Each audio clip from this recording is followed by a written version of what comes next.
The second year after my divorce from Brian. Brian successfully married his goddess.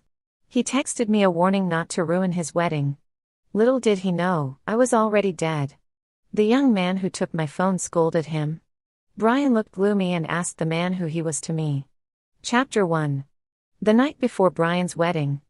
Everyone threw a party for him and Judy in advance. Congratulations, after so many years, you two have finally made it. Now that's a perfect match, Brian. Your previous wife couldn't even compare to one of Judy's toes. Thank goodness you left her. The former wife they were talking about was me. I died about half a year after divorcing Brian. My soul wandered in this world after my death. Recently, I drifted to Brian's side, as if bound to him, unable to drift far away. Probably because I'm dead. The once hurtful words now sounded noisy to my ears. As for Brian, he hung his head, unable to discern his emotions. His slender hands, like jade, peeled an orange for Judy, carefully removing the white rind. I watched in amazement. Brian was a wealthy young man, accustomed to a life of luxury. During the 5 or 6 years of our marriage, he never did these things for me. Well, there was one time. I had a high fever, and when I woke up, I wanted to eat an apple. He voluntarily peeled one for me. That was the first time he showed some emotion towards me. I was touched at that time, thinking I had finally seen some light in our relationship. But halfway through peeling that apple, Judy called, saying she was coming back to the country and asked Brian to pick her up. Brian hurriedly left. I never got to eat that apple he peeled for me. Judy always liked to be the center of attention in a crowd. When she heard Brian's friends gossiping about me, she felt a bit uncomfortable. On such a good day, why are you mentioning her? Eat some oranges. Judy tasted the orange Brian peeled for her, a smile finally appearing on her face. However, my presence had become a thorn in Judy's heart. On the way back, Judy worried, Brian, we're getting married in 2 days. Do you think Monica will come and cause trouble for us? That's my most important day, I don't want Monica to ruin it. Brian gently patted her hand, his tone laced with a hint of sarcasm. Don't worry, she has long moved on. I was speechless. Clearly, he was the one who made the mistake in the beginning, so why did he sound resentful towards me? Judy, I hope so. Quite ironic. It turns out Judy also knew how important a wedding is to a girl. But my wedding was precisely ruined by her. Chapter 2. On the day of my wedding with Brian. Judy called him, her voice heavy with tears. Brian, I've been in a car accident. I think I'm about to die, can you come see me? In the video call, Judy was covered in blood, looking truly horrifying. While comforting Judy, Brian said to me, I'll be back in a bit. I reminded him, Brian, today is our wedding day. Brian's handsome brows furrowed even tighter. Monica, be sensible, Judy is close to dying. I need to be by her side so she can undergo surgery peacefully. As he left, all the guests were laughing at my expense. Brian's friends, in particular, were openly mocking. Monica, see that? You're not even worthy to carry Judy's shoes. It's only because Judy was abroad that you had a chance to marry Brian. Don't think that just because you married Brian, we approve.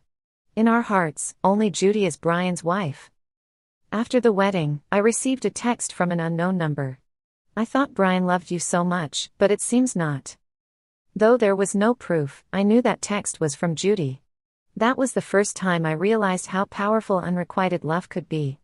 Before the wedding, I had only heard of Judy through Brian's friends. Chapter 3. My meeting with Brian stemmed from a cliché hero-saving damsel scenario. I secretly harbored feelings for him. But when it comes to matters of the heart, there are often obstacles. At that time, Brian was being pressured to marry by his family, and I was a suitable marriage prospect, so he ended up marrying me.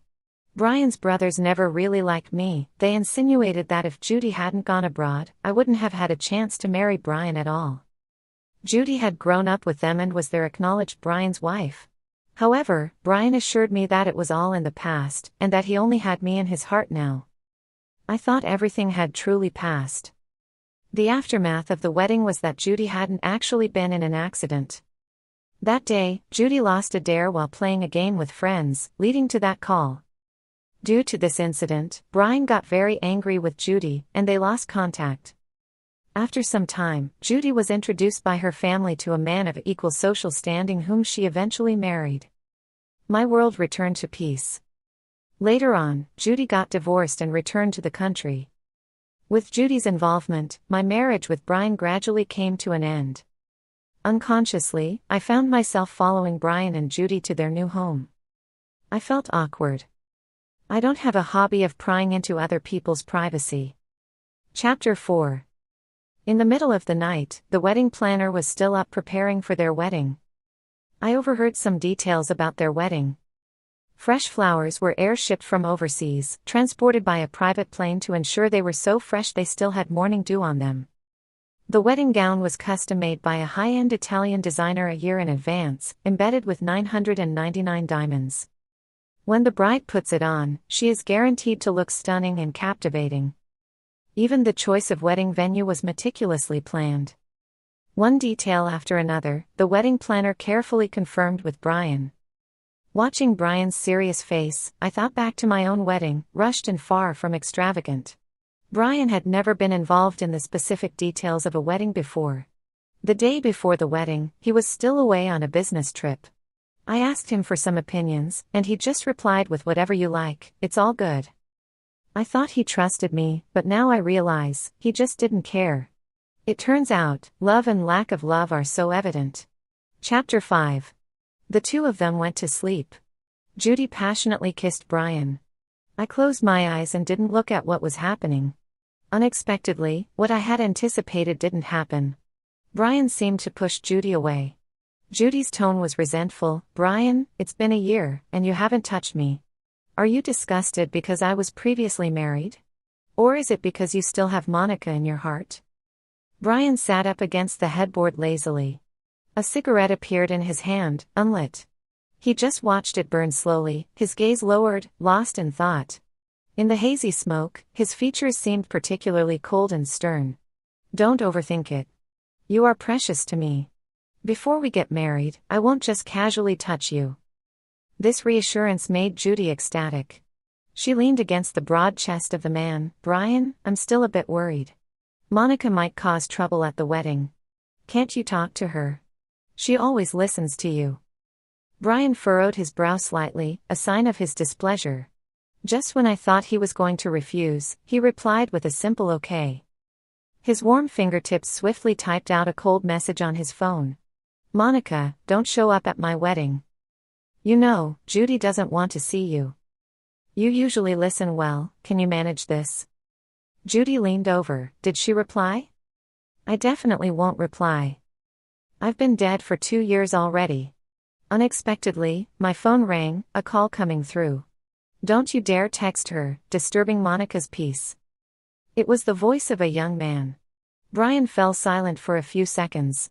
His usually calm face suddenly turned dark. "Who are you?" "I'm your old man." With that statement, the call was abruptly ended. I was also taken aback. Who was that person? How did he get hold of my phone? Chapter 6. Brian called again, but the other side had already blocked him. Judy was close to Brian, naturally hearing the content of their conversation just now. "It's been 2 years since I divorced Brian, and she still hasn't stopped sowing discord. Didn't Monica say she only loved you? And now there's a new man? When she insisted on divorcing you back then, could it be because of this man?" Brian's expression was indifferent. "Go to sleep. But I'm still afraid she might cause trouble. Monica has never been a generous person." Brian stroked Judy's hair, over and over. "I'll go see her myself tomorrow." A smile finally appeared on Judy's face as she planted a kiss on Brian's cheek. The next day, Brian came to my house. A young, handsome man with very short hair and sharp features opened the door. Since my death, my consciousness had become fuzzy, and I couldn't remember many things. Therefore, I didn't have much of an impression of this man. The young man, upon seeing Brian, chuckled mockingly. "Brian, you're quite interesting. You're getting married in 2 days. Is it out of lingering feelings for Monica that you're visiting your ex-wife now?"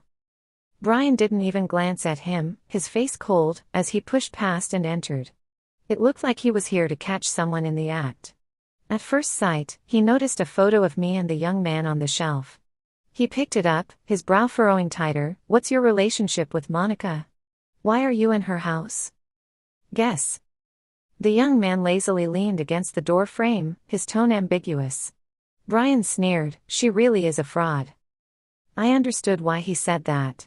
During our wedding, I had promised Brian that I would love only him for the rest of my life, never parting from him except in death. But later on, it was me who initiated the divorce. Given the current circumstances, it seemed like after divorcing Brian, I had once again fallen in love with another man. Evidently, I had broken the vow I once made. But did Brian have the right to judge me like this? When I was running a high fever, it was him who left me to pick up Judy at the airport. When we traveled, it was him who stayed with Judy on her birthday when we returned. During our wedding anniversary, it was him who took Judy to see her foot injury when I wasn't there. Whenever I needed Brian, he was always absent. When Judy needed him, no matter how busy he was, he would drop everything and be by her side. It's as if Judy was his wife. I have argued and quarreled with Brian before. Brian always has various reasons, justifying his actions. He said, when I had a high fever, there were doctors taking care of me at the hospital, so it didn't matter that he wasn't there. On the other hand, Judy, a young girl, had to take a taxi from the airport in the middle of the night, which was unsafe, so he had to go pick her up. As for missing out on a trip midway, it was because he had promised Judy in advance to celebrate her birthday. Their friends were all waiting, so he couldn't break his promise. He also said, it's just a wedding anniversary, he could make it up in the future. I must have been too selfish. Judy had injured her foot, facing many inconveniences in life, but all I could think about was our wedding anniversary. It was quite amusing to me. For Judy's previous birthday, why didn't he make it up to her then? During that trip, I had been looking forward to it for a whole 3 months, planning for a month. But in the end, the most important person was absent, rushing to celebrate Judy's birthday. Whenever Brian said those words, his brows were always furrowed, his eyes full of impatience. And Judy, standing by his side, would apologize to me in a pitiful tone, promising not to trouble Brian anymore. At times like these, Brian would speak to Judy in a gentle tone, completely different from the one he used with me, comforting her, saying it wasn't her fault and she shouldn't worry. Judy would nod slightly, casting a triumphant and provocative glance in my direction. Clearly, I was the one being wronged, yet in the end, it seemed like I was the one being unreasonable. Brian always unconditionally stood by Judy's side. As time passed, I grew tired of arguing with him. I also understood that Brian simply wasn't worth my love. So, I took the initiative to bring up divorce with him. At that moment, he looked at me deeply and said, Monica, have you thought this through? I nodded. He didn't try to hold me back at all, just signed his name on the divorce agreement. He put down the pen, lit a cigarette. In the hazy smoke, his expression appeared particularly cold. He smiled wryly, saying, Monica, don't regret this. There was a firmness in his tone, a certainty that I would come back to him, asking for reconciliation. Just like in our previous arguments, no matter how harshly we argued, it always ended with me seeking reconciliation. But he didn't expect that I was dead, and I would never bow down to him. Chapter 7. You are thinking too much. I came to find Monica this time, not because I can't forget about her. I just wanted to warn her that next Saturday is my wedding day, and she better not come to cause trouble, or else. Brian didn't finish his sentence, his sharp eyes dangerously narrowing, his tone carrying a warning. His words brought me back from that memory. The young man sneered, Brian, you think too highly of yourself. What are you worth? Where is Monica supposed to remember you for so long? Where is she supposed to wait for you? Don't worry, Monica has long moved on from that terrible relationship. She has already started a new life with me. The young man picked up that photo, his finger tracing over my cheek, his eyes showing a hint of tenderness. In the photo, I was smiling brightly at the camera. Look, she is so happy with me. The young man coldly looked at him. You, this trash, don't disturb Monica's life. She doesn't love you anymore, she hates seeing you, you know. Brian is a proud and arrogant guy. The young man's words repeatedly hit his nerves. Brian looked coldly at him, veins bulging on his forehead. When his gaze fell on the photo of me and the young man, his head turned slightly to the side, his eyes filled with disgust. Finally, shut the hell up. Brian grabbed the young man's collar, anger burning in his eyes. The young man restrained his smile, slowly prying his hand open. Is this all the patience you have? When you were ambiguous with Judy, did Monica cause trouble for Judy like this? No, right? Brian furrowed his brow, a bit impatient. At that time, I was just friends with Judy. It was Monica being narrow-minded and overthinking. Oh, really? The young man smiled maliciously. But you didn't think much, did you? I am Monica's man. You. Rarely did I see Brian lose control of his emotions. It was always him who drove me crazy in the tangle of love. But I knew deep down, Brian didn't love me. His current anger was just possessiveness at play. Brian is confident and conceited. He was convinced that I loved him deeply, and even if I left him, I would never forget him and wouldn't start a new relationship. To him, I wasn't a lover, just his possession. He never thought that one day, not only would I leave him, but I would also be with another man. To him, this was a form of betrayal. As I expected, Brian quickly calmed down. He even lowered his eyes, smoothing out the rumpled cuffs from the argument just now.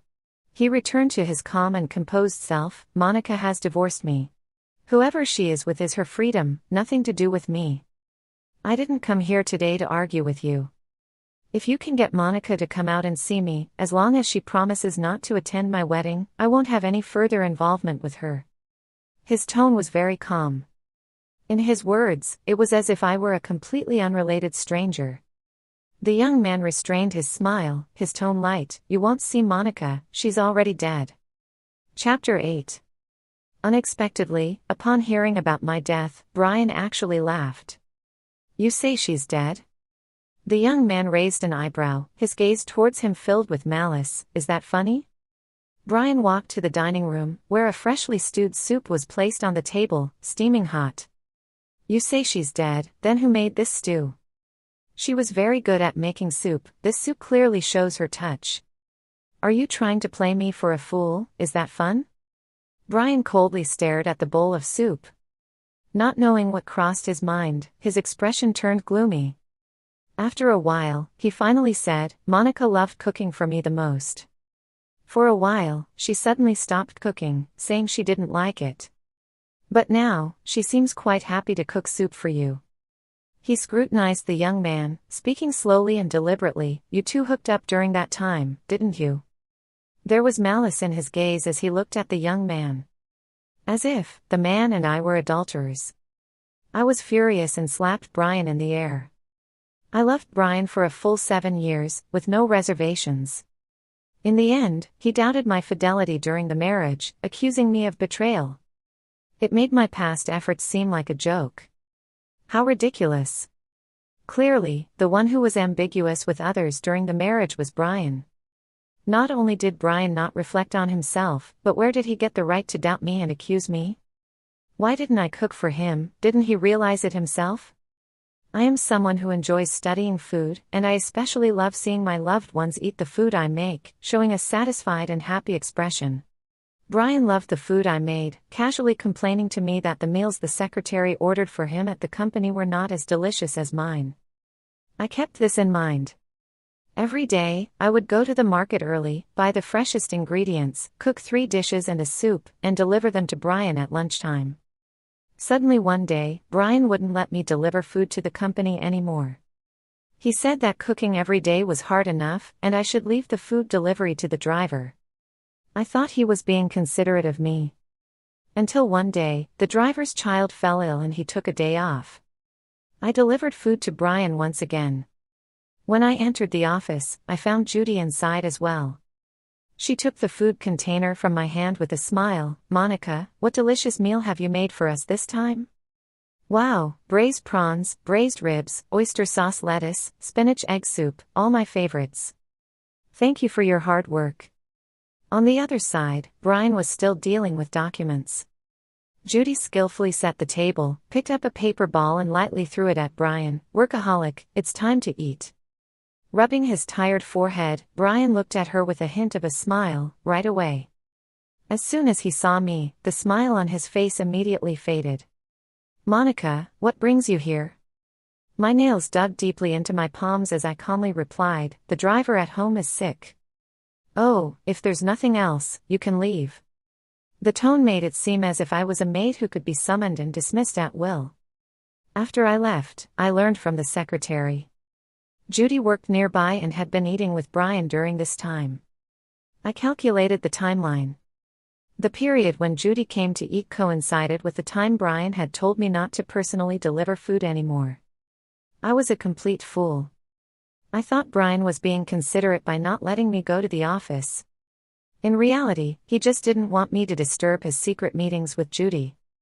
Back at home, we had a big argument. I questioned him. "Brian, what do you take me for, Judy's cook? She wants something, you make it for her. I was wondering why you, who didn't like seafood, suddenly wanted me to cook more seafood recently. It turns out she likes it. You even asked me to make more dishes. I thought you liked them, but actually..." My voice choked up, unable to continue. How happy I was when I cooked for Brian back then. Knowing the truth made me sick to my stomach. But Brian was always Brian, standing on a moral high ground no matter what. He said Judy had a weak stomach and loved the food I made. Whether it was one dish or two, it was all the same. Why be angry? I asked him why he didn't just tell me from the start instead of hiding it from me. He impatiently replied that he knew I would overthink and create a scene like today. So, he simply didn't say anything. In the end, it was my fault again. He hid it from me for my own good.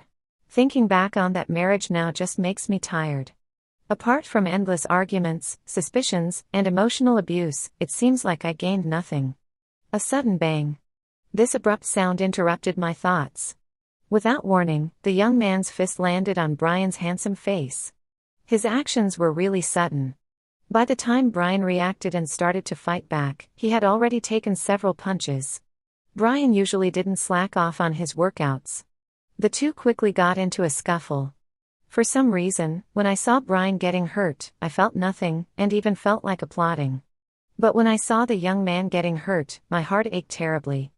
I didn't even know his name. After the two stopped fighting, both had some bruises on their faces. It seemed Brian was worse off. The young man just had a bit of blood at the corner of his mouth, while Brian's eyes were swollen and his cheeks were scratched. The former playboy now looked very disheveled. I smirked maliciously. "Serves you right." The young man casually wiped the blood from the corner of his mouth and coldly said, "Monica is unlucky to have encountered a big idiot like you." Brian didn't hold back either, mocking, "Monica's taste has worsened, actually falling for a brawler like you. She's a fraud, and you're a brawler, perfect match." He then added, "When are you two getting married? I'll give you both a gift, wishing you 100 years of happiness." The young man stared at him with a deep gaze, exuding strong hostility. "Don't you understand human language? She's already dead. What about this soup then?" "This damn soup, I made it myself." Brian still didn't believe it. But he knew deep down that with their tense atmosphere, he wouldn't get any answers from me. Brian snorted and left with a parting shot, "Tell Monica for me, if she dares to cause trouble at my wedding, I won't go easy on her." He slammed the door on his way out. The young man's gaze turned dark as he stared at the door, a hint of a smile playing on his lips. "What if I ruin your wedding?" His eyes fell on a photo of us, tenderly. "Monica, don't worry. Even if you're gone, I won't let him and Judy off the hook. Judy gave you an unforgettable wedding, naturally, I will give them an unforgettable one too." He resumed drinking his soup. As he drank, tears silently rolled down his face. "So terrible, can't compare at all to the one you made, Monica." The young man looked so sad. My heart ached terribly in response. Even though I had forgotten his name, I had a premonition that he was very important to me. I didn't want him to be sad. I reached out to smooth his furrowed brow and wipe away his tears. But a strong force pulled me back to Brian's side involuntarily. I couldn't be too far from Brian. I bitterly smiled. In life, we were a resentful couple. Why did we still have to be tied together in death? What kind of karma was this? Chapter 9. Brian returned to his residence. Judy saw his bruised face and felt heartbroken. "Brian, who did this to you?" "My cousin knows some people in the underworld. Should I have him teach that person a lesson for you?" Brian probably felt embarrassed to be beaten by his ex-wife's man. He just said he fell accidentally. "Really? Really?" Judy was skeptical but didn't ask further. Soon, the day of the wedding arrived. Judy always liked to be the center of attention.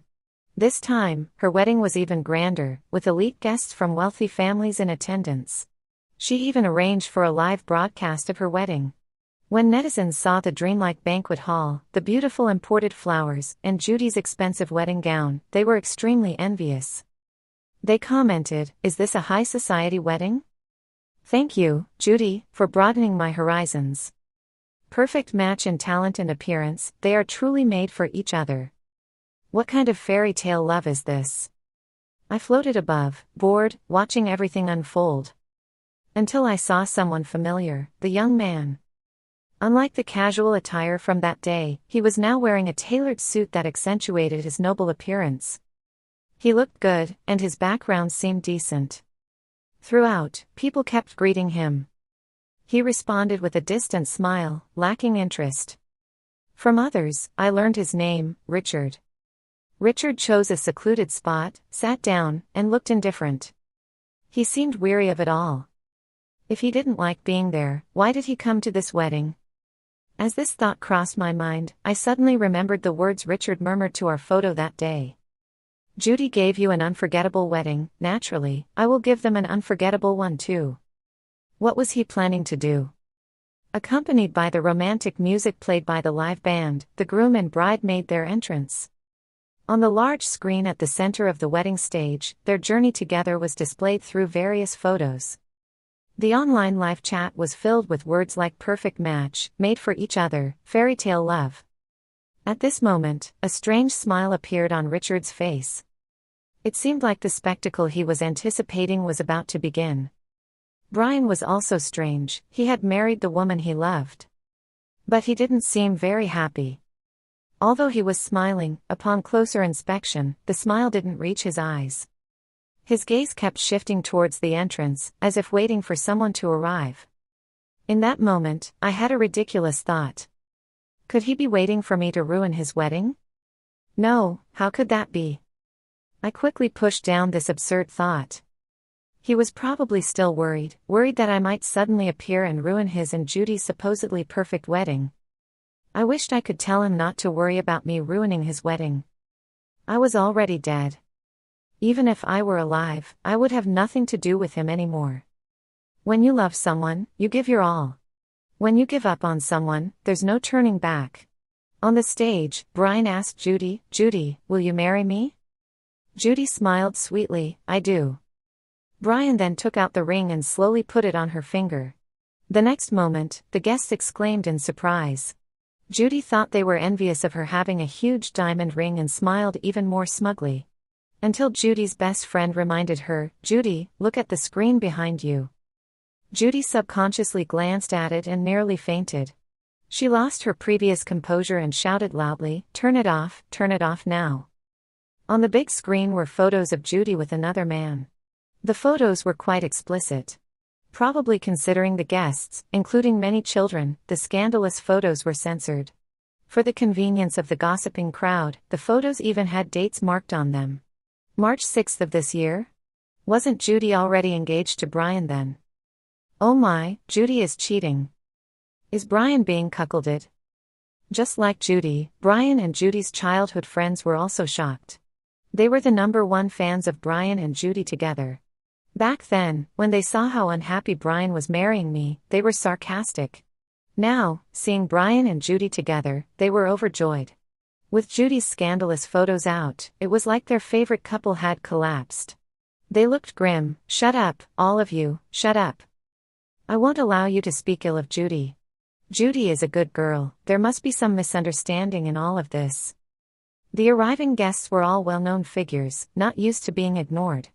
The guests coldly retorted, "A good girl, would a good girl mess around with another man on the eve of her wedding?" Still making excuses, could it be that Judy was forced into cheating? Look at the photos, Judy is clearly enjoying herself. You guys are really good friends of Brian, huh? Judy cheated on him, and you still speak up for her. The reactions of the audience in the live broadcast were much more significant than those of the guests. Oh my God, my favorite couple just fell apart so quickly. Judy must be regretting live streaming this wedding. She was exposed with scandalous photos at the wedding, giving Brian a cuckold is already trending. Now the whole world knows. She tried to show off her love but ended up becoming a laughingstock. Brian is also in a pitiful state. He meticulously prepared such a beautiful wedding for Judy, and in the end, this is how she treats him. Why pity him? In my opinion, he deserves it. You don't know, but Brian had a previous wife. When they were getting married, Judy played a prank, claiming she had a car accident, forcing Brian to come and see her. Without a second thought, Brian ran off and didn't even go through with the wedding. Because of this incident, Brian's ex-wife was mocked to madness. Moreover, Brian's ex-wife was pushed away by Brian and Judy. Ugh, so they are both scoundrels. In a way, they are a perfect match. This despicable couple caused Brian's ex-wife to be ridiculed at the wedding, and now, at their own wedding, they are being ridiculed. This is karma. Judy belatedly realized that the wedding was still being live-streamed. She frantically asked someone to turn off the live stream. But it was too late. Judy and Brian's century wedding, which was once enviable, turned into a century joke. After doing all this, Judy held Brian's hand and said, "Brian, listen to my explanation." With a stern face, Brian brushed off her hand. "Enough, are you not embarrassed enough?" He picked up the microphone from the MC's hands, said wedding cancelled, and quickly left the wedding venue. Looking at the people below the stage, Judy could see the mockery in their eyes, whispering something with no good intentions. Her face looked as terrible as it could be. Through her, I could see a reflection of myself from years ago, abandoned by Brian in front of all the guests. I had become a joke in life, yet I still had to pretend to be nonchalant and entertain them. Is this her retribution? As Judy calmed down, her eyes red, she gritted her teeth and said, "It's Monica, it must be Monica's doing." "Monica, how vicious of you, this is the most important moment of my life. In all my life, I have never suffered such humiliation. I will never let you go, Monica." In the audience, Richard watched all of this with cold eyes. Chapter 10. Brian is even calmer than I imagined. He returned home. On the window, the Chinese character for Double Happiness was still there. The bridal chamber was also decorated in a very festive manner. Brian calmly instructed the servants at home, "Take all of these down." The household servants had watched the live broadcast of the wedding and naturally knew what had happened there. They lowered their heads, remained silent, afraid to touch on his sore spot, and quickly took down all the decorations related to the wedding. Only Mary, who had watched Brian grow up, said, "Brian, I've said it before, Judy is not someone who will live a peaceful life with you. Monica was so good to you back then, you shouldn't have separated from her." Brian's expression was indifferent. "It wasn't me who wanted to separate from Monica, she was the one who brought up the divorce first, she didn't want me anymore. Don't speak well of her, she's just a liar. She chased us for so long, saying she wanted to be with me forever. We've only been married for 5 years, and she doesn't want me anymore, not even reaching the 7-year itch. Over the years, she didn't even bother to call me once, and she quickly got together with other men." In his tone, there was a lot of resentment towards me. Mary retorted, "It's because of your actions that made her heart cold. When you had the accident, she took care of you for 3 months without leaving your side. In the end, you were well taken care of by her, while she lost about 10 pounds. Her illness, wedding anniversary, birthdays, on those days where you should have been by her side, did you accompany her properly?" Brian subconsciously retorted, "I'm busy." Busy?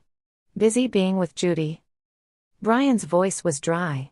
"I thought we had a long time together, missing 1 or 2 important days shouldn't matter. Besides, I've explained to her multiple times, there's nothing between me and Judy, she's just too petty, always picking fights with me." Mary chuckled in anger, "You speak so nicely, there's nothing between you and Judy. But every time Monica needed you the most, you abandoned her, staying by Judy's side.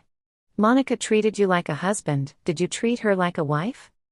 I remember every time you went to some gathering, you always brought Judy as your female companion, not your wife, Monica. Some unaware outsiders even think Judy is your wife. Brian frowned. Monica didn't want to go herself. Really? Isn't it that when Monica went, your brothers took advantage of your absence to make things difficult for her, mock her? Over time, she didn't want to go anymore. They didn't mean any harm to her, just like teasing her. Teasing. But the person being teased has to be willing. Monica doesn't like the so-called jokes your brothers play. If you really respected her, you should have sternly stopped their behavior. Brian tightly pursed his lips. You don't understand. Those who are favored have no fear. You've always taken advantage of Monica's affection for you, trampling on her feelings. You didn't expect there would come a day when Monica wouldn't want you anymore. That's enough. Brian interrupted Mary sharply. The feelings between me and Monica are not something for an outsider to judge. Monica still has me in her heart, otherwise, she wouldn't have ruined my wedding today. He picked up his phone and said firmly, believe it or not, I'll call her and talk about reconciliation. Within 3 seconds, she will agree. Watching Brian's confident look, I chuckled. He really thinks highly of himself, treating himself like some big treasure. Just because he beckons, am I supposed to wag my tail over? I'm not that cheap. When I loved him, his love for me seemed precious. But now that the love is gone, he's not worth a penny to me. Unfortunately, I am already dead. Otherwise, if he called me, I would definitely mock him ruthlessly. Brian was eager to prove that I still loved him. He quickly dialed my phone, but it didn't go through. It dawned on him that Richard had already blocked his number for me. He tried calling my WeChat, but that was blocked too. Brian was stunned. He seemed to have never considered that I would one day reject him. Meanwhile, Mary was still pouring cold water on him. Brian, Monica loved you too much, accommodated you too much before. You naturally thought everything would go your way. Have you ever thought that Monica doesn't love you anymore, but rather resents that one incident when you left the wedding to find Judy, making her the laughingstock of the event? So, today she ruined your wedding, letting you and Judy taste a bit of being ridiculed by everyone. Brian's face turned serious and he interrupted her sternly. Enough, shut up.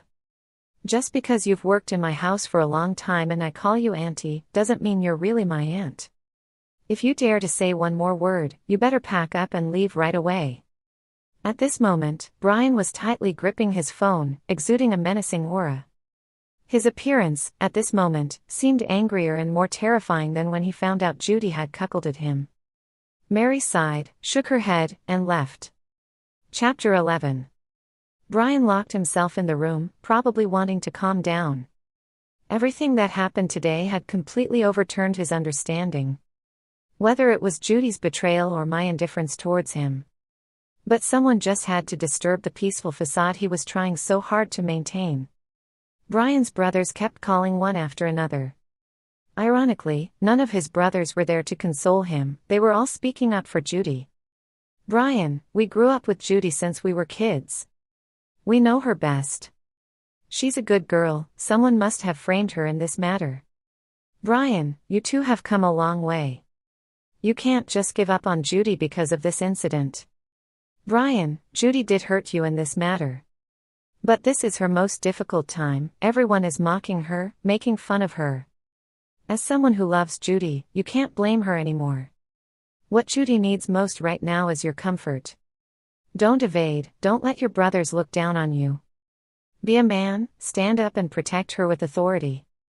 After listening, Brian gave a mocking smile. He just said, you guys are really my good brothers, and hung up.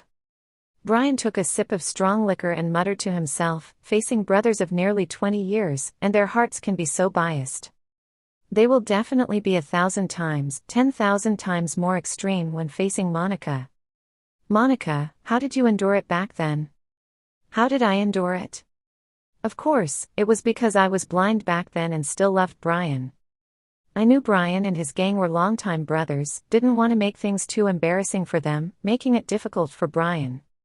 So, I didn't confront them directly, just privately mentioned those things to Brian. I thought Brian would stand up and make his brothers respect me a bit more. But in the end, Brian just comforted me, saying his brothers were just talking nonsense, no ill intentions towards me, asking me not to take it to heart. In his words and actions, he was just making excuses for his brothers, without any intention of standing up for me. In theory, I should have retorted. His brothers were subtly mocking me, saying I couldn't compare to Judy, that I was unlucky to marry Brian. How was that not malicious?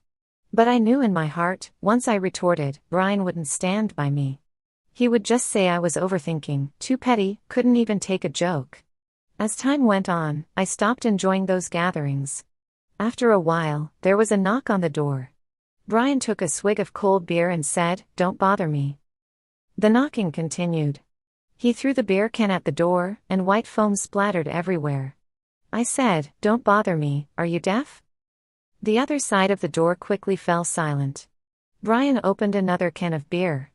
Before he could take a few sips, he heard the sound of a key entering the lock from outside. Within seconds, the door opened. It was Judy. Chapter 12. Judy was still wearing her wedding dress. However, her once dazzling and magnificent wedding dress was now torn and dirty, no longer the exquisite garment it once was. Her hair was a mess from crying, and her delicate makeup was smudged. In just 2 short hours, she had fallen from heaven to hell. Judy had always had an easy life, getting everything she wanted without much effort, never experiencing such a big setback before. Her face was pale and she looked completely disheveled. Brian glanced at her coldly and said, "Judy, how do you still have the face to come see me?" Judy avoided the beer cans on the floor and walked over to Brian. "Brian, I'm sorry."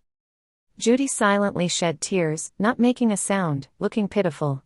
Brian drank his beer in silence, unlike before when her tears would easily affect him. No matter what terrible things Judy did, he would always forgive her.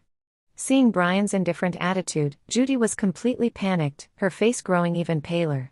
She explained, "He is my ex-boyfriend from before. We broke up a long time ago. We happened to meet at the bar recently, had a few drinks, and both of us were not thinking clearly when we did what we did to hurt you. I swear, I only have you in my heart. I never intended to betray you." Brian opened his eyes and spoke calmly, "Never thought about it. Those photos clearly show that after our engagement, you kept in touch with him." Judy bit her lip, looking somewhat aggrieved. "Brian, we've been together for over a year, and you've never touched me. I'm a woman, I have needs, I get lonely too. I truly only love you." I had already told him that once I marry you, I would cut off contact with him. Forgive me this time, and let's move forward and live a good life together. Judy reached for Brian's hand, but he pulled away. His profile was stern, and he said coldly, "Let's call off the wedding. I will proceed with the investment promised to your family's company as agreed. Let's part ways amicably." Judy's expression froze. "Are you serious? What do you think?" Brian's gaze towards Judy was filled with faint disgust. Stung by his look, Judy couldn't bear to look at him anymore. After a moment, she said, "Brian, you can't treat me like this. If you reject me, I will truly become a laughingstock in the world." Brian gave her a deep look and let out a mocking humph, as if ridiculing Judy's selfishness. Why didn't Judy consider that if Brian continued to be with her regardless of past grievances, he would surely become the subject of ridicule in high society circles? Brian pursed his lips and didn't make any sarcastic remarks about Judy's selfishness. He just said, "Judy, I don't have a liking for being cuckolded." Judy retorted, "If, during your marriage to Monica, it was revealed that she cheated, would you also firmly divorce her?" Judy was probably going crazy to ask such a question. In Brian's heart, there was never me.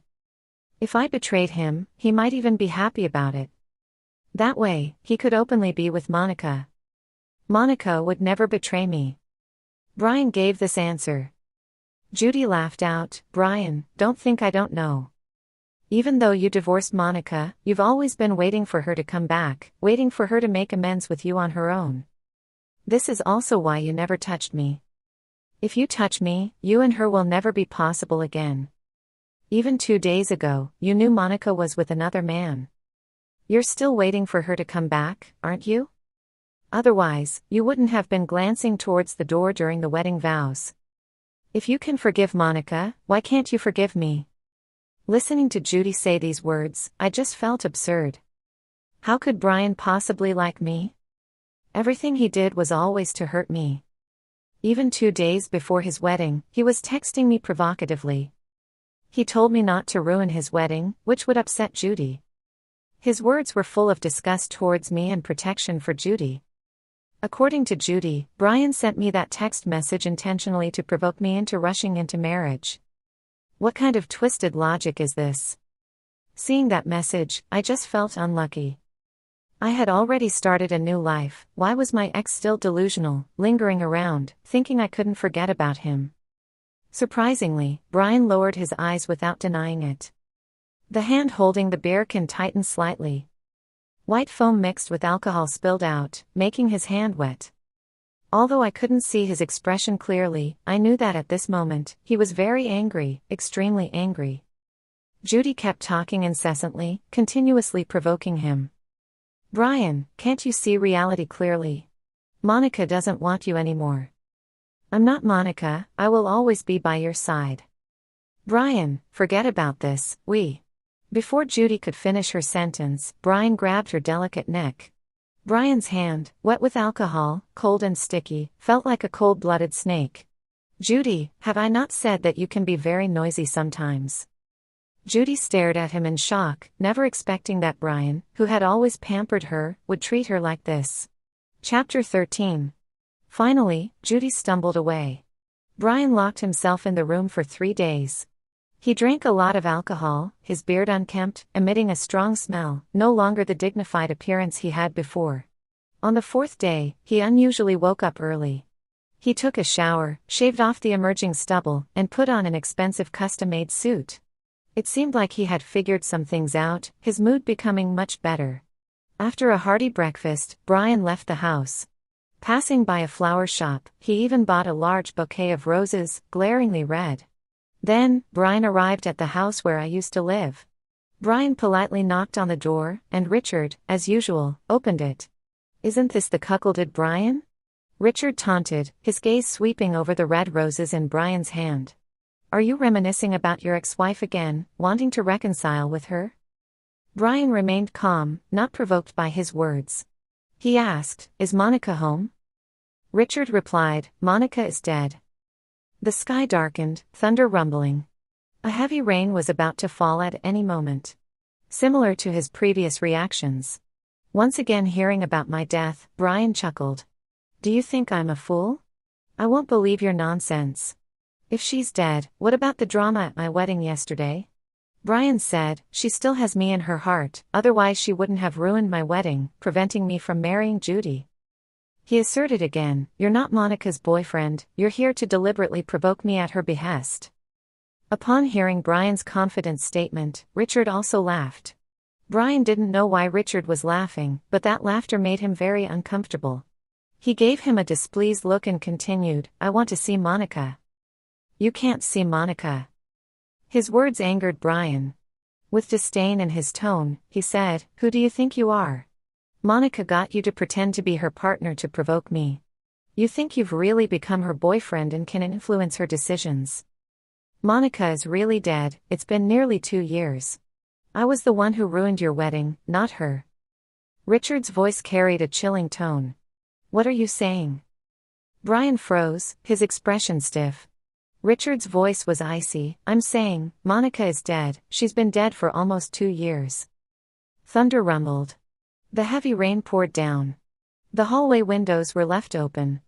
The strong wind tousled Brian's hair, raindrops haphazardly hitting his face, chilling him to the bone. He suddenly shivered. Chapter 14. The fiery red roses smashed on the ground. Petals scattered everywhere. The intensely passionate flowers, in a moment, turned into a scene of desolation. It felt like I was witnessing my own fate. In reality, I had forgotten how exactly I died. I could only vaguely grasp the emotions from the time before my death. After leaving Brian, I seemed to sense a never-before-felt lightness and happiness. I was filled with beautiful visions of the future. Later, my body was thrown from a height, then fell heavily, bones shattering. Brian grabbed Richard by the collar, seething with anger. You lied to me, didn't you? How could someone as good as her possibly be dead? She promised me that we would grow old together. Richard's long eyelashes cast a shadow in the dim light. But she really did die. He raised his head, each word pronounced deliberately, his voice dripping with venom, and, you're mistaken. Monica stopped loving you a long time ago. If she hadn't died, the one she would have grown old with would have been me. Brian clenched his lips, pushing Richard away and rushing into the house. He opened each door in the room, not even sparing the cabinets. He called out, Monica, come out. You ruined my wedding, why dare to do it but not face it? I don't blame you. I've always had you in my heart, always waiting for you to come back. I never thought you would be so stubborn this time, never coming back to me. It's okay, if you won't come to me. This time, I'll come to you. I apologize to you, I beg you to come back, okay? The empty room echoed only with Brian's voice. No one responded. He looked around the empty room, muttering to himself, how could she not be here? I understand now, you must have hidden outside. He looked lost, as if he were a different person. Funny enough. Between Brian and me, he was always indifferent. Back then, I always hoped, if one day, Brian would worry about losing me. That would mean he had me in his heart. I would have been very happy, right? Years of dedication finally had a response. Now, seeing this scene, I just felt annoyed. Why now? He hurt me time and time again, pushed me away time and time again. And now, he's pretending to be so affectionate for someone else to see? I floated in front of him, made a grimace. Idiot. I'm right here in front of you. I'm entertaining myself. As for Richard, he stood by with arms crossed, a faint smirk playing on his lips.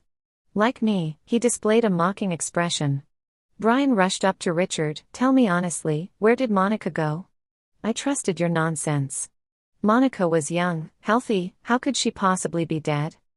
She really died, on June 12 last year, killed by a drunk driver. The local news website even reported on the incident. If you don't believe me, at least believe that news website. Richard's words were logical and backed up. Brian clicked on the news and saw the article. He was struck hard, taking a step back. Then, with bloodshot eyes, he gritted his teeth and asked, how many years was the person who killed Monica sentenced? When will they be released? He looked like he wanted to settle the score, to avenge me. He wasn't sentenced, still out there living it up, enjoying the good life. How could this be? Richard's face carried a strange smile, that's for you to answer. Brian's mind raced, me? Do you remember, last June, Judy came to you, saying her cousin Louis had a drink and made a mistake. Her family wanted a famous lawyer to defend him, but that lawyer ignored them. So, she came to you for help. After all, your family is close to that lawyer. Brian, being smart, suddenly understood, are you saying, it was Judy's cousin who hit Monica? Thanks to your help, Louis only paid a bit of money, and he's still living his carefree life to this day. Richard's eyes turned red as he spoke, landing a punch on Brian's face, but Monica, she's dead. She always feared the dark, now lying alone in a cold grave, how scared must she be? Brian didn't dodge. His soul felt drained, turning into a lifeless body, silently enduring Richard's blows. Seeing him like this, Richard suddenly found it all meaningless. He sat down on the couch, sneering, why put on this emotional act now for someone to see? What's the point? I wholeheartedly agreed, exactly, what's the point? I've been dead for almost 2 years.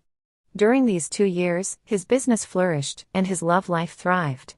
He dated, fell in love, got engaged to Judy. If it weren't for Richard's interference, he would have walked down the aisle with Judy, living happily ever after. During this time, he showed no interest in me. If he had even the slightest care for me, he would have known I had died long ago. Is death some kind of love potion? How come when I die, he suddenly feels deeply rooted in love for me? It's just too ridiculous. After so many years of marriage, I never ignited Brian's passion. I died, and he turned into a lovesick fool. It seems like all my efforts now seem more like a joke. I won't let them get away with this. Brian clenched his fists, nails digging into his flesh, a hint of blood in the air. He walked unsteadily, like a soulless zombie. Richard watched him go, wiping our photo together. Monica, those who hurt you will all face punishment. Would you be a little happier if you could see that? I reached out, wanting to smooth out his furrowed brow. I wasn't happy.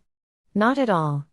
Rather than seeking revenge for me, I hoped Richard could forget me and start a new life. Even though I no longer remembered him. But seeing him so upset, it still hurt deep inside. And he, never forgetting me, how much more sorrow must he endure? Living in the past, the future he longed for was only for avenging me. Richard was like a person sinking into the depths of a lake. He pulled down one by one all those who had hurt me. Once he dragged them underwater, what would he do? Would he climb back ashore and start anew? Or would he let himself sink to the bottom? I apologized to Richard.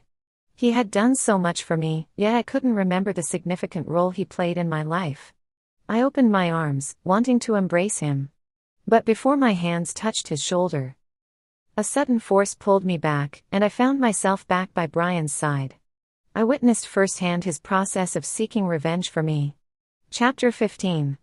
Brian is really good to someone when he's being nice. But when he turns his back, it's truly terrifying. Judy's family business was founded by her father and a few of his brothers. The Smith family hasn't been doing well in the past 2 years, they have been constantly losing money. The Smith family decided to transform and started a new project, investing almost all their funds, even convincing Brian to invest. Halfway through the project, Brian withdrew his investment. With the funding cut off, the project couldn't continue, and the Smith family was on the brink of bankruptcy. Brian added fuel to the fire. Under his pressure, the Smith family's bankruptcy was inevitable. Judy went to ask Brian for mercy, but she couldn't even see him, unable to contact him. The once obedient Brian suddenly became cold and distant, leaving her deeply frightened. Judy went to Brian's brothers, hoping they could help her. But even they couldn't assist, as they were preoccupied with their own affairs. Brian, like a mad dog, not only targeted Judy, who had betrayed him, but also the brothers who spoke up for her. Brian came from a wealthy family, his brothers all owned companies, though they were rich, they couldn't compare to him. With his relentless pressure, Brian's brothers found it hard to resist. They apologized to Brian, who just said, "It's too late." These brothers, who once protected Judy, now harbored some resentment towards her. "You betrayed Brian in the first place, we spoke up for you, and look where it got us. I think we shouldn't keep in touch, you do you." With that, they hung up. When Judy called again, she couldn't get through. The once beloved princess now became an object of disdain. I wonder, in Judy's current predicament, did she ever think of me? After she returned to her country and under her influence, my previous situation was so similar to hers. Fate is truly mysterious and unpredictable. Judy finally found Brian at a high-end restaurant he frequently visited. She barged into the private room. "Brian, you promised me that you would invest in my family's company." "Oh, I changed my mind." Brian's tone was indifferent. "How did you become like this? You said we would part on good terms." Judy couldn't believe it, then quickly realized, "It's Monica, right? You got back with her, listened to her, and turned against me and your brothers." Brian was calmly slicing a steak. When he mentioned me, his hand slipped, the sharp knife abruptly scraping the plate, producing a piercing sound. Head hung low, he cast a shadow over his eyes. "You have the nerve to bring up Monica?" Judy was taken aback, enveloped in immense anger. "What did Monica do to you? I can't even mention her. Who does she think she is? Just an ordinary person. If not for marrying you, I wouldn't even spare her a glance. And I can't even mention." The sharp knife flew past Judy's face, leaving a shallow scar. Trembling, Judy touched her cheek, blood on her fingers. She widened her eyes. "Brian, are you daring to hurt me? Are you insane? I warned you, don't mention Monica, why can't you listen?" Brian's mouth curved, but his eyes were ice-cold, devoid of any hint of a smile. He stood up and began to walk towards Judy step by step. His polished black shoes made a click-clack sound as they hit the floor. Each step felt like it was crushing Judy's heart. His presence was overwhelming. Judy struggled to catch her breath. This version of Brian made Judy feel both alienated and fearful. She wanted to escape, but her feet wouldn't move. Brian reached her. "What do you want?" Judy's voice trembled. Brian bent down and picked up the fallen knife from the ground. The cold blade grazed Judy's face, and Brian's eyes darkened. Such a beautiful face. Do you know, when Monica died, her face was a mess of blood and flesh? Even the best mortician couldn't restore her original appearance. She was such a lovely girl in life. His expression grew even more somber. After Brian returned home, he investigated the cause of my death. Late one night, feeling unwell, I went to the pharmacy to get medicine. Louis, driving drunk, sped by and hit me, leaving me in a bloody mess. He fled the scene. I lay on the cold road all night. It was pouring rain that night. My wounds swelled and turned white from being soaked. Early morning passers-by were startled when they saw me. Brian looked at those documents, crying uncontrollably, continuously saying, "I'm sorry." Surrounded by deep hatred, driven by revenge, he became so relentless and cost-blind. "What did you say? Monica is dead?" Judy was shocked to hear his words. "Don't you know? Your good cousin Louis killed her." "Him? That's impossible. He may be a bit of a troublemaker, but he would never commit murder." Judy suddenly remembered something. 2 years ago, the person he hit was. Judy had always looked down on her cousin. He was into all sorts of vices. That time, he killed someone and begged her to help him make amends with the powerful lawyer in Brian's family, to get legal representation. She didn't bother to find out the specifics and casually mentioned it to Brian. With Brian's connections, the lawyer agreed to defend her cousin. In the end, he only had to pay a hefty sum of money and didn't go to jail. She didn't think much of it after that. Judy never knew that the person her cousin killed was Monica. A demonic voice echoed in Judy's ears. "Judy, how can I let you all off the hook?" Brian placed the knife in Judy's pocket. Through the thin fabric, the cold blade sent shivers down Judy's spine. Brian left. Judy seemed to come back to life, breathing in fresh air in large gulps. Her face turned ashen. Before leaving, Brian left her with a parting statement. He said, "Judy, this is just the beginning." Chapter 16. The Smith family quickly went bankrupt and accumulated a large amount of debt. The once flourishing Smith family suddenly became a pariah, hiding here and there. Louis, who was spoiled by the Smith family, committed more than just the hit-and-run incident that killed someone. However, the Smith family spent money to cover up for him, so he never faced legal consequences. After Brian collected evidence of Louis's crimes, he quickly reported it to the police. Unfortunately, Louis got wind of it and went into hiding early, evading the police. Brian's brothers' companies also suffered heavy losses. In high society, families usually have more than one child.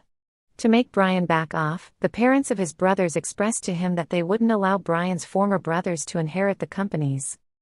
Brian relented. The once proud and mocking second-generation descendants, without the status of heirs to wealthy families, were troubled, drinking heavily every day and becoming objects of ridicule. After Brian did all this, he found Richard again. "Where is Monica buried?" Brian asked. Richard looked at him coldly. "Brian, do you think that by doing all this, Monica will forgive you, and you can peacefully go see her?" This struck a chord with Richard, who turned away, saying, "I just want to say I'm sorry to her." "No need. She's already dead. What's the use of saying I'm sorry to her?" No matter how cold and harsh Richard was, Brian remained polite to him. "I know in your eyes, I wasn't good to Monica, but I truly loved her." Brian's voice was dry. "I just didn't know how to love her." Brian's parents were once an enviable couple. They were childhood sweethearts who naturally ended up together. In his memory, his father deeply loved his mother. But one day, his mother suddenly grew tired of the relationship. She longed for passion and fell in love with a playboy. Even though the playboy treated her love as a game, keeping her at arm's length, she indulged in it. She said, "This is love. So frustrating yet so captivating." But for his father, it was only left with painful torment. He, who never smoked, started smoking a lot, staying up all night, losing his dignity while begging his mother over and over. His mother was single-minded about being with the playboy, cold and resentful towards his father, blaming him for delaying her pursuit of happiness. Only when his mother was hurt by the playboy and sought warmth from his father did she show a bit of kindness. Once the playboy started treating his mother well again, she would disregard his father's pleas and entreaties, readily throwing herself into the playboy's arms. It was an extremely twisted relationship. Brian's childhood was filled with the illusion of warmth and endless arguments. In the end, his father couldn't take it anymore. In front of Brian, he killed his mother and the playboy. He said to Brian, "Never love someone wholeheartedly, you will get hurt.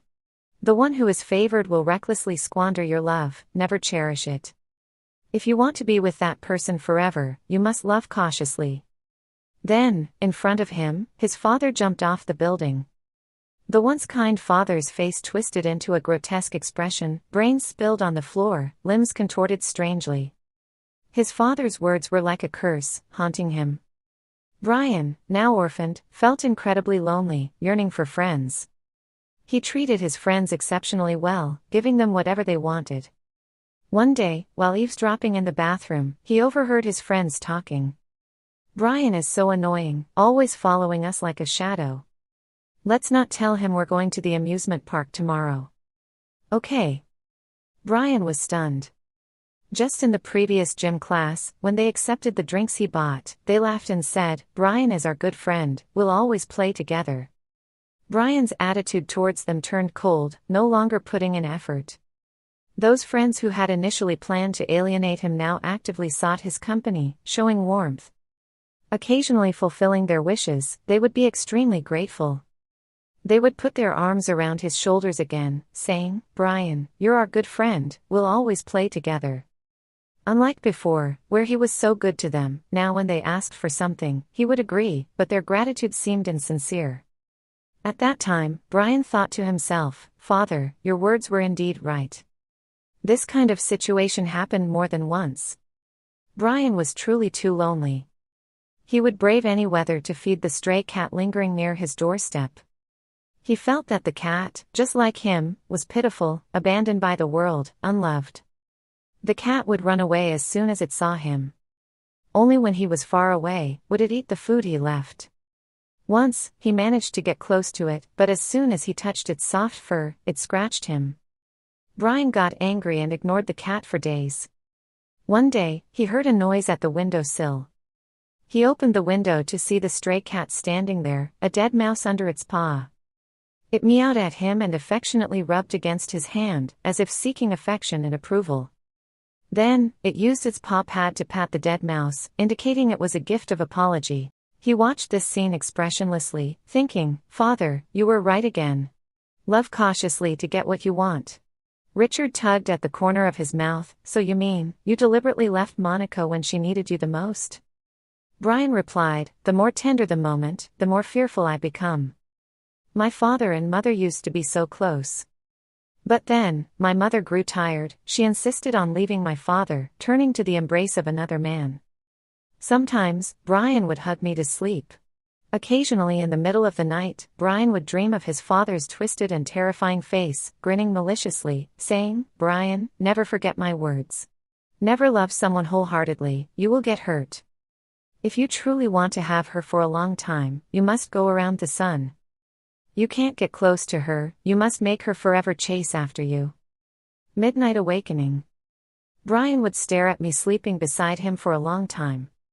I held him, dependent in posture, with a serene and happy expression. It was supposed to be a warm scene. But what he thought was, "How long can I keep someone like this? Will there come a day when he responds to this affection? I might feel that receiving Brian's love is nothing special, mediocre. In the end, will I end up like his mother, unappreciated, chasing after a new lover?" So, Brian chose to go around the sun, making me forever chase after him. As for Judy, Brian had no romantic feelings for her. However, her timing was always so delicate. Almost always at the most tender moments between Brian and me, the moments when Brian wanted to reciprocate my love. Every time he closed his eyes, he would think of his father lying on the ground with his twisted and grotesque body, the mocking voices of his former classmates, and the cat scratching him without hesitation. His father's words kept echoing in his ears, "Brian, if you want to be with that person forever, you must love cautiously." So, he chose to leave. As long as he loved cautiously, I would continue to chase after him, and we would be together for a long time. That's what he thought. Brian said, "I never thought she would also get tired."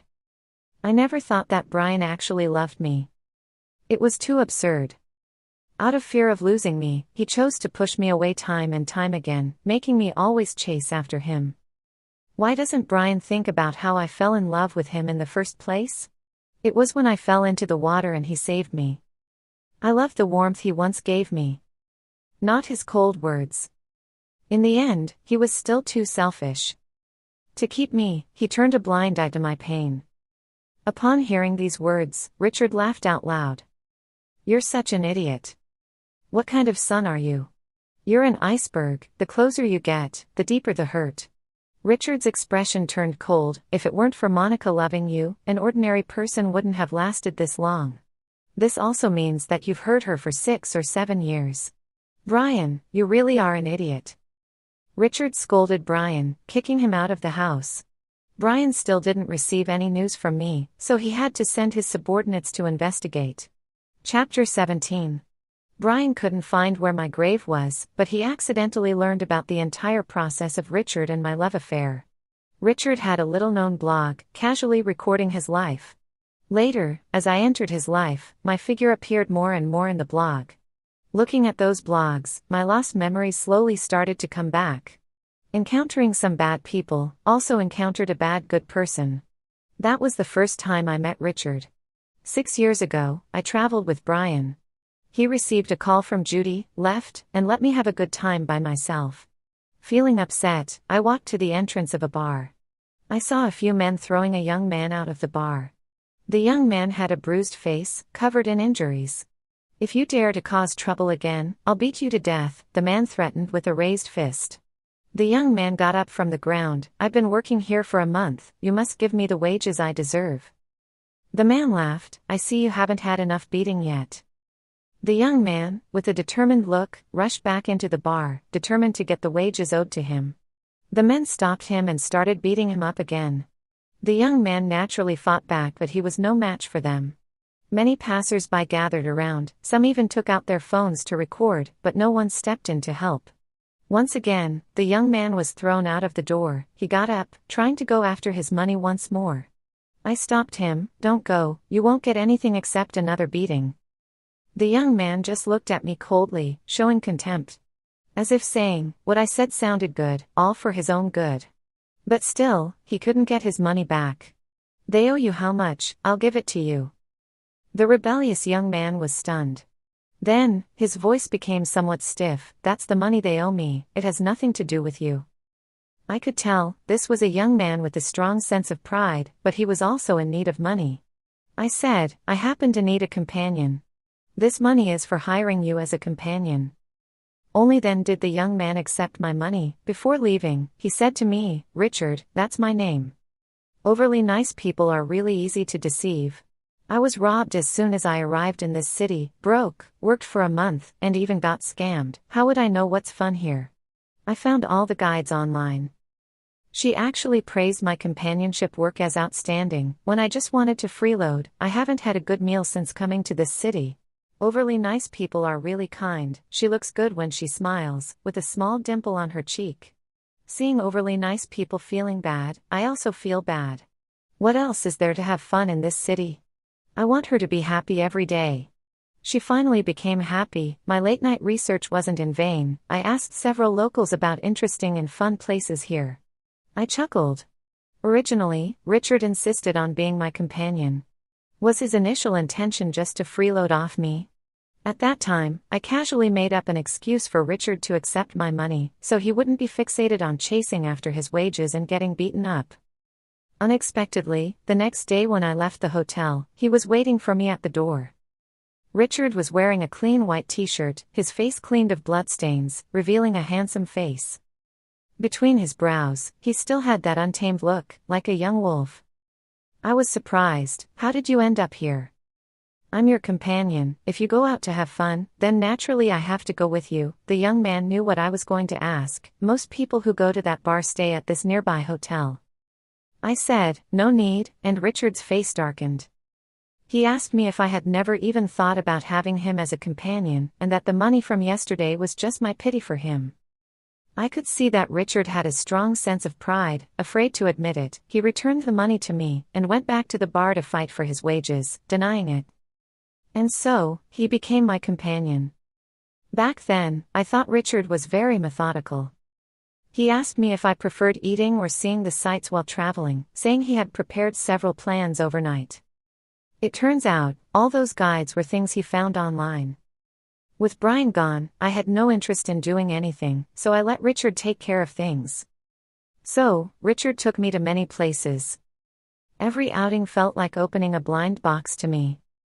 Sometimes it was accidental, sometimes it was a surprise. Those were extremely happy and free days. I didn't need to think about anything, just wanted to have fun.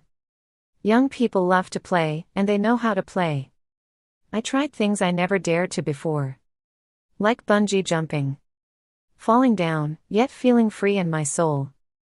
I also once waited quietly for a sunrise on a deserted beach. When I woke up, I was leaning on Richard's shoulder. The sun was warmly shining on my face, and there were scattered beer cans on the ground. I didn't see the sunrise, but I didn't regret it. I vaguely remember the night before watching the sunrise. I drank a lot and shouted at the sea, releasing my frustrations. Richard said I was like a madman, and I made him shout with me. He was impatient, but he did so, even louder than me. I knew, the young man's life wasn't going well either. On the last day, Richard took me to see the sunset. I sat on the back of the young man's scooter. The wind blew up the young man's white t-shirt, and I spread my wings, like a free bird. As we were about to reach the beach, Brian called. He said he was back, ready to continue our journey. I was happy and asked Richard to turn around and take me back to the hotel. Perhaps because our trip was interrupted, Richard's tone was gloomy. "You have a husband." I chuckled. "Is that strange? I'm already this age." "He's not good enough for you." "You haven't even met him, how do you know he's not good enough for me?" "He's great, I was the one who pursued him in the beginning." "Because you're not happy." I didn't expect the young man to be so perceptive. I smiled and said, "One day, things will get better." Once I heated up that piece of stone called Brian, I naturally felt happy. It wasn't until later, after leaving Brian, that I truly found happiness and liberation. When Richard parted ways with me, he secretly tucked a bracelet into my pocket. That bracelet was something we saw at the market when Richard and I were out together. I really liked it, but at the time, I didn't have enough money with me. The next day, we went back together, but the vendor was no longer there. I never expected that he bought it and secretly gave it to me. In my memory, this bracelet was almost like the fee I paid him to be my companion. This guy had the audacity to call me gullible on his blog. But he was the most foolish one, accompanying me and playing around for so long. In the end, the companion fee he received from me was spent on me once again. He ended up working for free. I continued reading the blog. Boring, I'm going back. Richard originally ran away from home to come to this city. His family situation was chaotic. His parents had a business marriage, each having their own true love and children. They maintained a superficial peace, each doing their own thing. One day, Richard's parents suddenly started talking about divorce, not wanting anything to do with Richard. Entering his rebellious phase, Richard ran away from home. His luck wasn't great, as he got robbed right after getting off the train. Being stubborn, he didn't go back, instead finding a job that provided food and lodging at a bar. It was a shady bar, and he worked there for a month for free, even getting beaten up. Then he met me, and his life became less desperate, allowing him to enjoy himself freely. Those days were extremely happy for him as well. Not long after I left, he went back home. Richard's parents were irresponsible, but his grandparents on both sides treated him well, taking him in as a future heir to be nurtured. During this time, Richard continued documenting his life. 2 years later, my figure appeared again in his blog. I secretly went to see her, she's not doing well. Is that man blind? If it were me, I would definitely cherish her. If only I had met her 2 years earlier. She got divorced. We met, and she's still so gentle. We went on a date. We kissed. My kissing skills are terrible, I hope she won't mind. I have to go abroad for a competition, need to undergo closed training for a month, I really can't bear to leave her. When I come back, I'll propose. And the last one, if there's a next life, I want to be with Monica again, hoping I'll be a few years older than her, so I can take better care of her. That was the end of the record. I calculated the days and realized I passed away during his closed training abroad. By the time he returned, I had already been in a car accident and passed away for over half a month, my body reduced to ashes. A huge wave of sadness engulfed me. In a deserted corner, the young man spent years diligently nurturing this unrequited love, hoping it would blossom and bear fruit. Just as he was joyfully preparing to propose, the fruit fell off the branch and rotted. He didn't even get to see me one last time. All Richard could do was buy my previous house at a high price from my parents, bury my ashes in the cemetery he chose for me. He lived in the house we used to live in, cooked the soup I used to make, reminiscing about our past over and over again. He was trapped in my past. His supposed happy life was put on hold. Revenge was the only thing on his mind. Unlike my sorrow, Brian's face turned pale when he saw the sweet memories Richard and I shared. After a moment, he even coughed up blood. His eyes red, he said, "So, it was me who pushed Monica towards Richard step by step. It's so painful to see your loved one being close to someone else." He cried and laughed, "Monica, I was wrong, I truly was wrong. Richard was right, I am indeed a jerk." His belated apology meant nothing to me. At this moment, I wished I could go back to Richard's side and see him one last time. I don't understand, I loved Richard. Why did fate tie me and Brian together? Chapter 18. Brian locked himself in the house again, drinking day and night. Eventually, he drank until he had a stomach bleed and had to be taken to the hospital. Mary tried to advise him several times, "This way, you'll drink yourself to death sooner or later. It's fine to die, maybe I can even see Monica." Mary shook her head, sighing, "If only we knew, why bother in the beginning?" During this time, my father made a phone call to Brian. "Son-in-law, did you forget to send me money this month?" I was surprised. How was Brian in contact with my father? My relationship with my family was terrible. My mother passed away early, and my father quickly remarried and had a son. My family heavily favored my brother over me, always scolding and hitting me, making me do all the household chores. After I got into high school, they made me drop out to work. I refused, relying on scholarships and working hard to graduate from high school to university. After I graduated from university, they wanted me to marry for a dowry. I still refused. They said they had raised and provided for me for so many years, demanding 2/3 of my salary every month. I still didn't agree, so they caused disturbances at my workplace. I had no choice but to move to a different city and change all my contacts. My life finally found peace. I thought I had escaped them, but it seems that wasn't the case. My vampire-like family had known my address for a long time. Brian had been secretly paying them off, so they hadn't come looking for trouble. I looked at Brian with a complex expression. Harming me openly, yet doing these things for me behind the scenes. Why was he doing this? Brian coldly replied to my father, "Monica is already dead, you can never disturb her again. Tell me, do I still need to give you this money?" "What, Monica is dead? Stop pretending, I've investigated it all. Louis gave you $2 million, and you readily chose to settle, no longer seeking justice for Monica's death. Or perhaps, you never intended to seek justice for her. You pretend to be indignant just to get more compensation." My father awkwardly said, "Monica is dead, we are also sad, but we have to live too.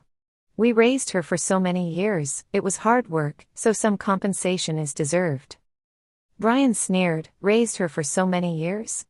How can you say such a thing? You're just a bunch of vampires, constantly exploiting her. If you don't give, it's fine." My father knew he wouldn't get anything good from Brian, so he hung up angrily. But Brian wasn't planning to let them off so easily.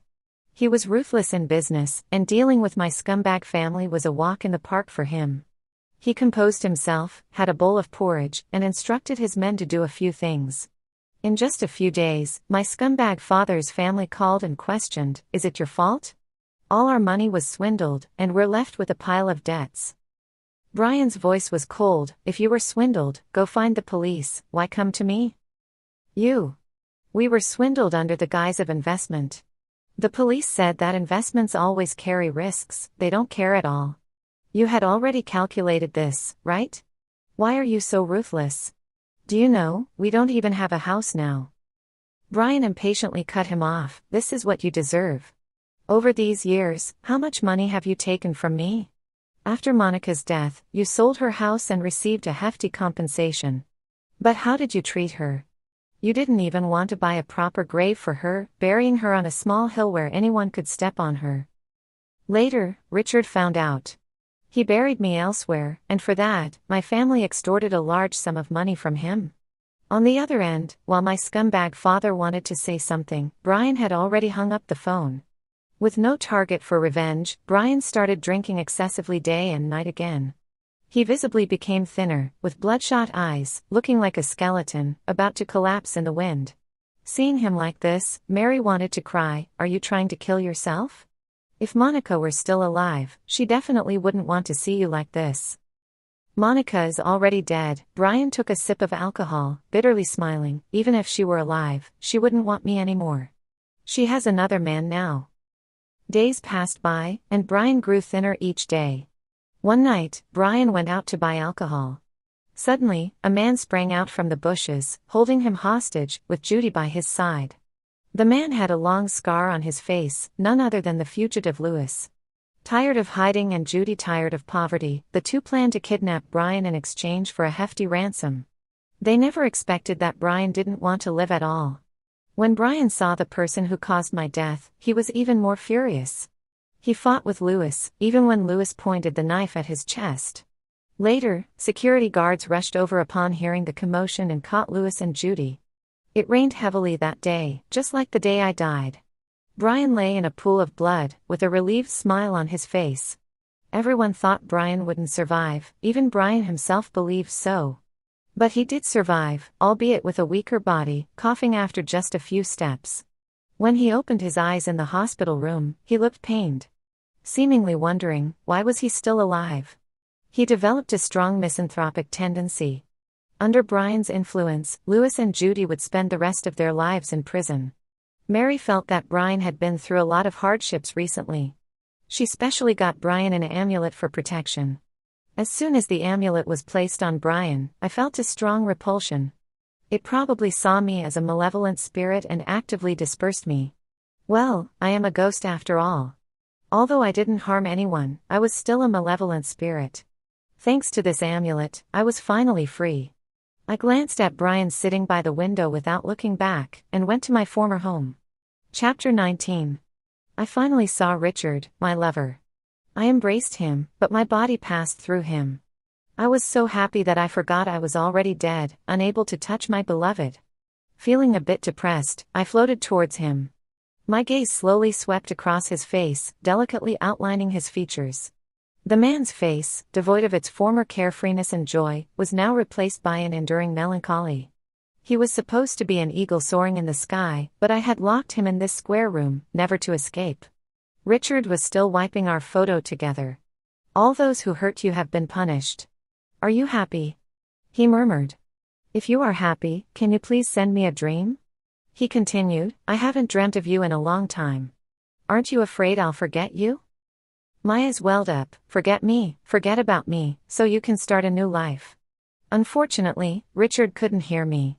I deeply regretted the day he went to the bar to collect debts and got beaten up, and I called out to him. My misguided kindness ended up causing harm to him. Chapter 20. Richard had taken over the family business. His daily routine was simple: wake up, wipe our photo. Before leaving for work, he would say to the picture of me, wife, I'm off to work. After work, he never attended gatherings. He would open the door, force a smile, say to the photo of me, wife, I'm back, and start washing up and cooking. As if I were still alive. I used to hope that over time, Richard would forget me. After all, there are so many instances of loved ones turning against each other and betrayals in this world. It had been 2 years since my death, he should have moved on. But he didn't. He pinned his hopes on the afterlife. He engaged in charity work, donating to temples. Whenever he traveled to a new city for work, he would visit the famous local temples. Ironically, he was the least religious person I knew. I remember it vividly. When we were young, we once passed by a temple during a trip. He watched me devoutly pray in front of the Buddha, silently hoping for blessings for me and Brian. As a young man, he scoffed, "It's all a scam, do you really believe in this?" Yet, he became the most devout believer later on. He did all this, all for a vague and intangible afterlife. After 2 years, I was with Richard watching the news at home. The news of Brian's death was making headlines. He fell from the 3rd floor, clutching my photo in his hand. It was snowing heavily on the day he died. It was Chinese New Year again, and all the household staff were on holiday. When they returned, they stumbled upon his body buried in the snow, realizing he had been dead for 3 days. The former business tycoon, unlike his prosperous life, died in such a miserable state.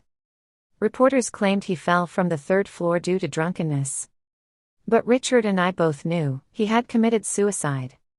He chose to follow in his father's footsteps, jumping off the building to end his life. Fate works in mysterious ways. During childhood, Brian witnessed his father's suicide in front of him, a nightmare that haunted him. He thought that by listening to his father's words, he wouldn't fall into the same predicament. Yet in the end, it was precisely his father's words that led him down the same path. A sense of tragic fate loomed over him. The overwhelming news praised Brian's deep affection for me. They all said that Brian, tormented by thoughts of me, gazed at my photo, drowning his sorrows in alcohol, which led to his fall from the window ledge. Richard changed the channel, his lips curling slightly. What use is this belated affection? Indeed. What use is belated affection? It was all too late. During my lifetime, I didn't receive much love from Brian. After my death, all the things Brian did for me felt like a numb and ridiculous performance to me. Time flew by. In the blink of an eye, many years had passed. Richard had transformed from the rebellious young man I knew into a white-haired old man. I thought that one day, he would forget the feelings he had for me, fall in love with someone else, and get married. But he didn't. He remained alone, working hard, donating generously, and praying to the gods. Years later, Richard passed away. A smile of relief graced his face, holding my photo in his hands.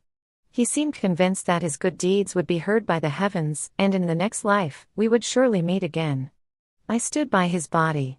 I wondered, since people have souls after death, could we still see each other after his passing? But before his soul could separate from his body, a powerful force pulled me back involuntarily. I watched as Richard grew further and further away from me. Sadly, I thought, is this fate? During my lifetime, Richard didn't see me for the last time. After his death, he couldn't see me either. Richard, you were right. Things like Buddha are indeed deceiving. After all those years of praying and donating, we still couldn't meet, let alone in the next life. In the next moment, I entered an incredibly warm place, surrounded by gently flowing water. It was comforting. I closed my eyes heavily and fell into a deep sleep. Chapter 21. Some are born, some die. In the maternity ward, 2 babies were born, their cries ringing loudly. The 2 mothers, longtime friends, had already agreed to arrange a marriage between their children. Shortly after giving birth, they began calling each other. I had a daughter, what about you? I gave birth to a son at 1 a.m. today. Perfect, our kids can make a pair. Oh, my daughter is an hour older than your son. Looks like they're in a May to December relationship. Who knows, kids these days, they might not care about arranged marriages. We have such a good relationship, their relationship will surely be good too. They were even born on the same day. I bet they are fated to be together.